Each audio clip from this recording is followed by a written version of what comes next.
बीते मंगलवार को बॉलीवुड के शोमैन राज कपूर के सबसे छोटे बेटे राजीव कपूर का हार्ट अटैक के चलते निधन हो गया।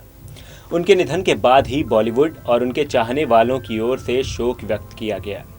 परिवार वालों के अलावा राजीव के कुछ करीबियों ने भी उनकी अंतिम यात्रा में शिरकत की, लेकिन परिवार का एक ऐसा सदस्य भी था जो अपने घर में कैद था।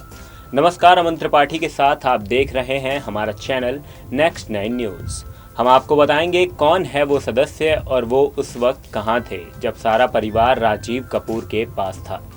बने रहिए हमारे साथ। जी हां, ये बात सच है। जब राजीव के घर के सभी सदस्य राजीव के साथ मौजूद थे और उनकी अंतिम यात्रा की तैयारी कर रहे थे, उस वक्त उनके परिवार का एक सदस्य अपने ही घर में फंसा हुआ था, क्योंकि उनके घर पर चल रही थी रेड। ये सदस्य है अरमान जैन, जो कि उनकी बहन ऋतु जैन के बेटे हैं।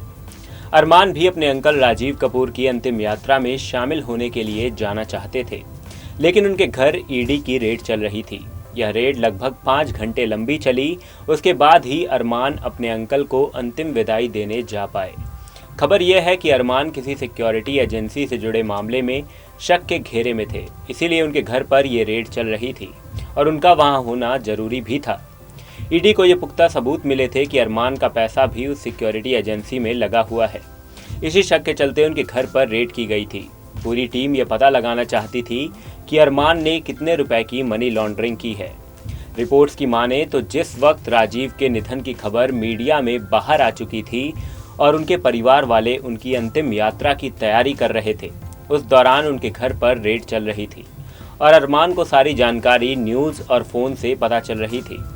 इस मामले में कई पॉलिटिशियंस भी शामिल हैं। शिवसेना के प्रमुख नेता प्रताप सरनाइक से पूछताछ हुई और उनके दोनों बेटों से इंट्रोगेशन कर उन्हें गिरफ्तार किया गया।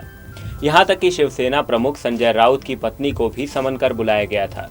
इसी के साथ अभी के लिए हमारी इस रिपोर्ट में सिर्फ इतना ही। कैसी लगी आपको ये रिपोर्ट, कमेंट बॉक्स में हमें कमेंट कर जरूर बताएं और ऐसी खबरों को पाने के लिए देखते रहें हमारा चैनल नेक्स्ट 9 न्यूज़। धन्यवाद।